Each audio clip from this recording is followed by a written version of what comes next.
Assalamualaikum warahmatullahi wabarakatuh. Hari ini saya akan kongsikan satu amalan yang mana diberi nama mengejar takbiratul ula. Jadi sebelum apa-apa, saya mohon sangat-sangat, saya minta sesiapa yang dah tertekan ataupun tertengok video ni, tolong tengok sampai habis. Sebab apa? Sebab amalan mengejar takbiratul ula ni dia sangat mudah diamalkan dan ganjaran dia sangat besar.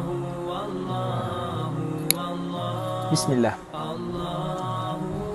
Kalau kita terjemahkan perkataan takbiratul ula secara lisan, kita akan mendapat maksud takbir yang pertama. Jadi secara asasnya mengejar takbiratul ula ni membawa maksud mengejar takbir yang pertama. Okay. Jadi mengejar takbiratul ula ni ada beberapa syarat. Dan syarat-syarat tu pula telah disebutkan oleh Nabi SAW di dalam satu hadis.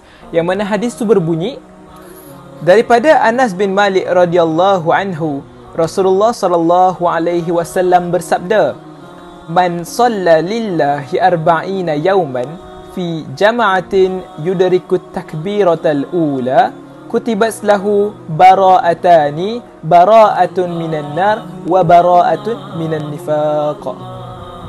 Jadi maksud hadis ni adalah siapa yang solat kerana Allah selama 40 hari secara berjemaah, ia tidak terlepas takbiratul ihram bersama imam, maka ia akan dicatat terbebas dari dua hal, iaitu terbebas dari siksa neraka dan terbebas dari kemunafikan.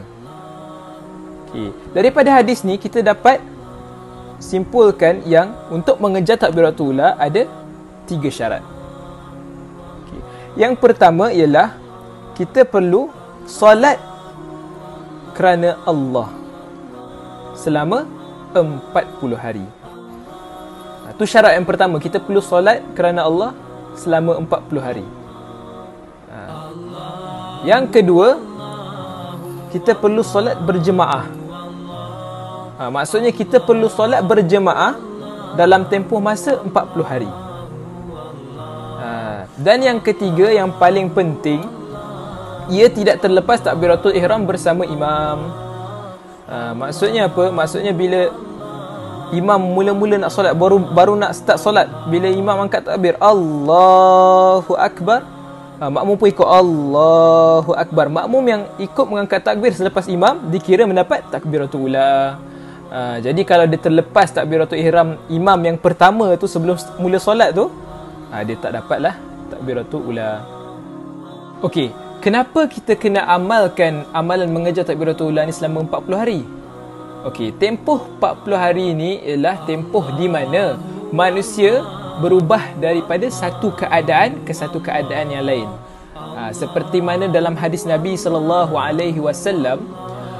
yujma'u khalquhu fi batni ummihi arba'ina yawman nutfatan, thumma yakunu alaqatan mithla dhalik, thumma yakunu mudghatan mithla dhalik, thumma yursalu ilaihil malaku fayanfukhu fihi ruh. Jadi maksud hadis ni adalah sesungguhnya seorang daripada kamu dikumpulkan penciptanya iaitu Allah dalam perut ibunya selama 40 hari dalam bentuk nutfah. Nutfah ni kalau kita terjemahkan, kita akan dapat maksud air mani. Kemudian menjadi alaqah.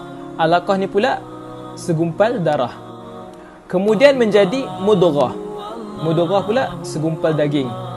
Okey. Kemudian malaikat diutus kepadanya untuk meniupkan roh. Jadi senang cakap, hadis ni menceritakan tentang bagaimana manusia dijadikan. Okey, kalau kita tengok hadis ni, daripada nutfah ke alaqah, daripada alaqah ke mudghah, selang perubahan tu dia memerlukan tempoh 40 hari. Jadi apa yang nak disampaikan dalam hadis ni, daripada nutfah berubah ke alaqah ataupun daripada alaqah berubah kepada mudghah, adakah dia akan balik ke keadaan yang sebelum tu?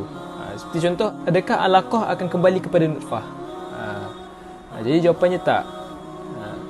Jadi apa yang nak disampaikan oleh hadis ni ialah, kalau kita nak buat satu amalan yang berkekalan, kita perlu buat amalan tu dalam tempoh masa 40 hari. Jadi apa kelebihan mengejar takbiratul ula ni? Seperti mana yang dikatakan oleh Nabi, kita akan terbebas daripada dua hal. Yang pertama, terbebas daripada siksa api neraka. Senang cakap, dia takkan disiksa dalam api neraka kalau dia dapat takbiratul ula ni. Yang kedua, terbebas daripada kemunafikan. Apa maksud terbebas daripada kemunafikan ni? Okay, terbebas daripada kemunafikan bermaksud terbebas daripada sifat-sifat munafik. Okey. Bagi yang tak tahu sifat-sifat munafik ni apa, sifat munafik ada 3. Yang pertama, apabila dia berkata-kata, apabila dia berbicara, dia selalu berbohong. Yang kedua, apabila dia berjanji, dia memungkiri janji dia tu.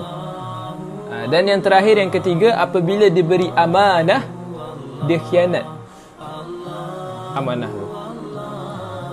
Ni sifat-sifat munafik, sifat-sifat yang kita perlu jauhkan. Sebab apa kita perlu jauhkan sifat-sifat munafik ni? Sebab di dalam Al-Quran Allah bagi penegasan dan Allah dah bagi tahu azab bagi orang-orang yang munafik ni. Seperti mana di dalam surah An-Nisa ayat 145, A'udzubillahi minasyaitonirrajim, Innal munafiqina fid darkil asfali minan nar walan tajida lahum nasira. Maksud ayat ni apa? Maksud ayat ni, sesungguhnya orang-orang munafik itu ditempatkan pada tingkatan neraka yang paling bawah, dan kamu takkan sekali-kali akan mendapatkan seorang penolong pun bagi mereka. Dahsyat balasan untuk orang munafik ni. Allah akan tempatkan mereka di dalam neraka yang paling bawah, neraka yang paling panas. Dan Allah sambung, kamu takkan sekali-kali akan mendapatkan seorang pun penolong bagi mereka. Tak ada siapa boleh tolong mereka ni, yang munafik ni. Walaupun dia baik macam mana pun, walau dia alim macam mana pun, kalau dia ada sifat munafik ni, 3 sifat munafik ni, dia akan ditempatkan di dalam neraka yang paling bawah dan tak ada siapa yang boleh tolong mereka. Jadi Nabi SAW, dia dah bagi kita satu amalan untuk kita jauhkan diri kita daripada sifat munafik ni, iaitu mengejar takbiratul ula. Jadi setakat itu saja perkongsian yang saya dapat kongsikan pada hari ini. Saya mencabar mana-mana Muslim yang melihat video ni untuk mendapatkan takbiratul ula. Sebab apa? Waktu musim PKP ni tak ada alasan untuk kita tidak berjemaah di rumah. Bagi yang berkeluarga memang takkan ada alasan untuk tidak berjemaah di rumah. Kalau dia seorang abang, ajak adik-adik. Kalau dia seorang adik, ajaklah kakak atau abang. Kalau dia seorang ketua keluarga, ajaklah isteri dan anak-anak. Lainlah kalau yang tak berkeluarga ataupun tinggal berseorangan. Saya mendoakan siapa yang berseorangan ataupun tidak mempunyai keluarga di rumah tu untuk jumpa pasangan berjemaah. Antara nikmat waktu musim PKP ni adalah Allah izinkan kita semua untuk mendapatkan takbiratul ula. Lagipun dah dekat Ramadan kan, jadi kita perlu mempertingkatkan amal.